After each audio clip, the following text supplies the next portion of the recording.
Les instruments qui parlent sans voix, les idiophones du Congo. Tu entends ce son?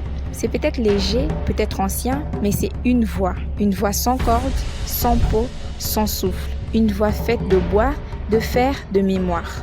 Bienvenue dans l'univers de l'idiophone, ces instruments qui résonnent par eux-mêmes. Et ici, en République démocratique du Congo, ils racontent bien plus que des mélodies, ils racontent notre histoire.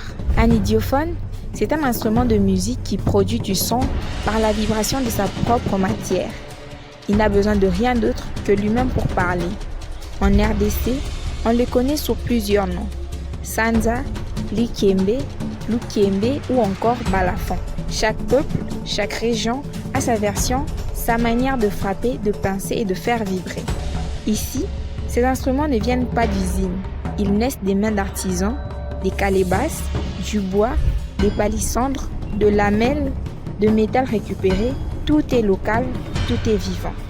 Dans nos traditions, l'idiophone n'est pas juste un instrument, il est messager. Il parle aux ancêtres, il appelle à la danse, il rythme les contes des anciens, il console, il prévient, il célèbre. Lors de veillées, de mariages, des rites d'initiation, il est là, discret mais essentiel. Il porte nos émotions, nos luttes, nos joies.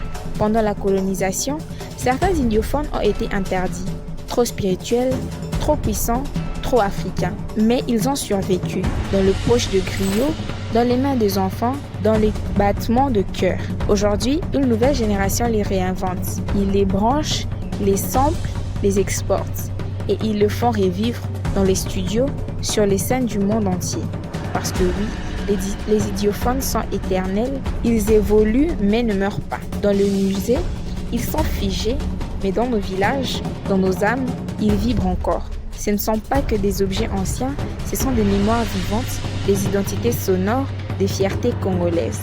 Alors la prochaine fois que tu entends ce son doux et métallique, souviens-toi, ce n'est pas juste de la musique, c'est une langue, une mémoire, une histoire, c'est le Congo qui parle.